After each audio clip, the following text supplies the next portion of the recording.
A year since the Big Cities Health Coalition and Prevention Institute, with support from the Robert Wood Johnson Foundation, released our findings from the Advancing Racial Justice for Health project.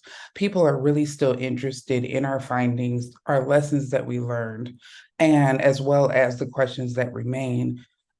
So we are offering this snippet in celebration of the work that we released a year ago, in anticipation of continuing to do this work, continue to be curious of the impact and effect that racism declarations are having in jurisdictions all over the country. My name is Lonias Gilmore. I'm the Director of Health Equity and Social Justice with the Big Cities Health Coalition. The Big Cities Health Coalition, or BCHC, is a forum for the leaders of 35 of America's largest metropolitan health departments to exchange strategies and jointly address issues to promote and protect the health and safety of the 61 million people they serve.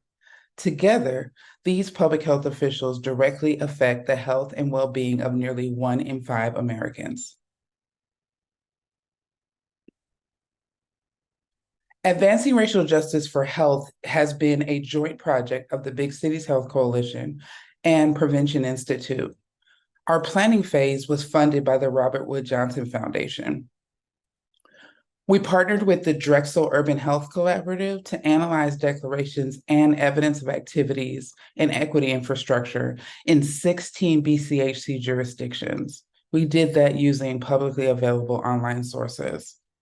Then we partnered with Dr. Oxides Barbeau, former commissioner from New York City Health, to conduct interviews with 18 public health leaders across 8 BCHC jurisdictions.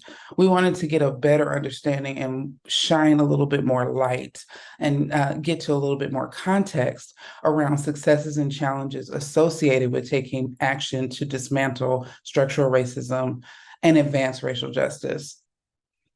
And then LaQuana Williams from Prevention Institute conducted interviews with community organizations and networks to get their perspective on what was happening in their communities, both prior to the passage of the declarations, as well as what has happened since. Working with our advisory group, we narrowed almost 30 BCHC jurisdictions with racism declarations by exploring where we could learn more, and especially by exploring in new member cities. We were interested in looking at racism declarations across diverse geographies, as well as sites across the political spectrum. Our racial justice analysis really compelled us to ask, who will benefit from the impacts of this work, and where can the work impact people of color the most? The 16 declarations analyzed for this project were issued between June 2019, that was Milwaukee, and through January 1st, 2021 with San Diego. 69% of these declarations were issued in the summer of 2020. 75% of the declarations were resolutions. Resolutions are formal statements of opinion by a legislative body. Mecklenburg County and Charlotte issued proclamations, which are official announcements to publicly recognize important issues or initiatives. The Louisville Mayor's Office issued an executive order, which governs action by force of law. And the Southern Nevada Health District issued a statement. 88% of declarations were issued by elected governing bodies. For a little bit more context surrounding these declarations, it is really important to note that the official declarations were in response to demands from community members and leaders, including Black Lives Matter, following the death of George Floyd. In Milwaukee, however, that declaration was issued in 2019, so those officials were responding to demands and ideas from their community members, but not related to George Floyd. One other part of the context that's really important here is that health department staff were also demanding an acceleration of organizational and administrative change for racial equity. And so officials were also responding to their own colleagues as these declarations were being developed and officially released. A common theme that emerged was a lack of meaningful involvement of governmental public health in the development of many declarations. We found that tasking public health with addressing racism, but without involving them in language and strategy development, actually creates obstacles to change, even when declarations have the force of law, as in Louisville. In the words of one of the health department directors who was interviewed, the health department found out about the declaration in the media after the press briefing. And this particular director felt that they were moving backwards ever since, trying to make the declaration usable. When local public health is involved, though, the initiative that is made public by the declaration benefits from public health expertise and from connecting with work that predates the declaration. Quoting another health department director, there was an expectation that there would be a process, community engagement, and designing a set of actions that would address the impacts of racism in the city. This has not been something the city had previously been willing to take on. This table represents publicly available information on actions that have taken place since the declaration. There were a couple of findings around these activities that are really important to note. One is that language is a challenge. Concepts like equity, justice, anti-racism, social justice were often used very interchangeably, making it challenging to characterize what was happening and certainly to characterize the impact that these activities were having. You'll notice on the table that the most common activities were administrative reforms and training. So in other words, sort of the inside work. And funding came in right behind, but that was certainly encouraging as well. It was difficult to verify if actions were actually carried out or successful using these online sources.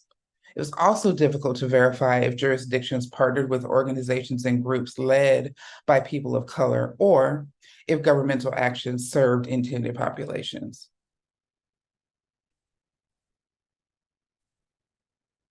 During the interviews, it was difficult for local public health leaders to attribute health and racial equity efforts or progress to the declaration.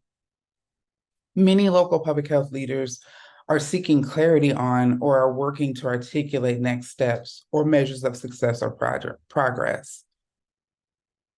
To quote one health director, they felt that the declaration was more about awareness. And they're still asking questions like, could that collaboration have been brought to a higher level of collaboration in terms of resources or elements that we could bring to that? And from another senior public health official, it remained unclear to them what the declaration has actually really done for communities, and they were not sure what it really meant in their own community.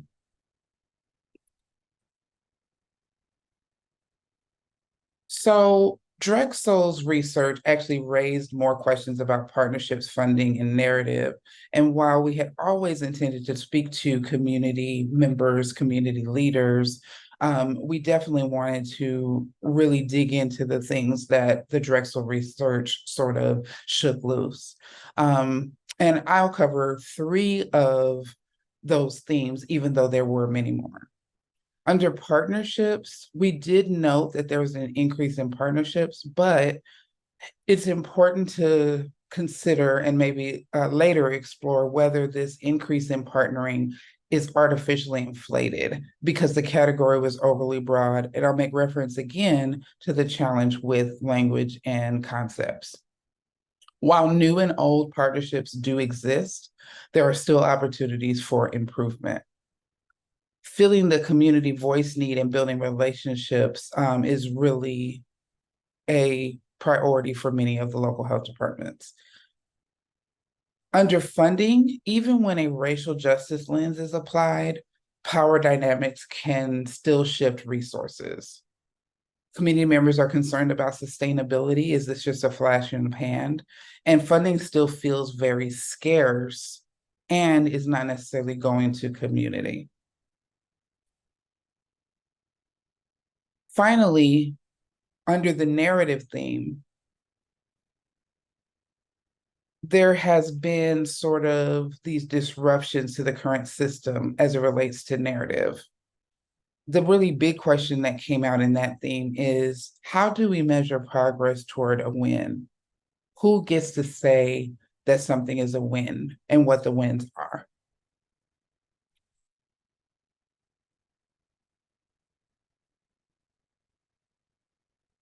To quote one of our community interview participants, unfortunately, they feel that they're still waiting on proverbial pin to drop, where this sort of moment around racial justice might quickly pass.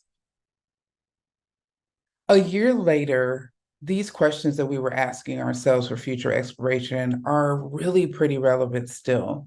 And we're still committed to continuing to ask tough questions and explore what is going on in local public health and in the cities and communities that they serve. For example, we still wonder how organizational and administrative change translates into progress for the community. This is especially true because the most common activities that we find publicly available that we can explore online are these organizational and administrative changes. We also wonder if local health departments have been partnering differently since the declarations. For example, with whom? Are these communities and community partners led by people of color? Who's being centered? We're also wondering about how the work is being funded and who is being funded. Are racial justice organizations being receiving direct funding? Is the funding actually scarce? And we're also interested in assessing engagement with community members and community leaders. And then finally, how might we measure progress towards success? What counts as a win and who gets a say in what counts as a win? I'll conclude this presentation with a really great quote from a BCHC senior public health official. We don't want this to be performative declaration.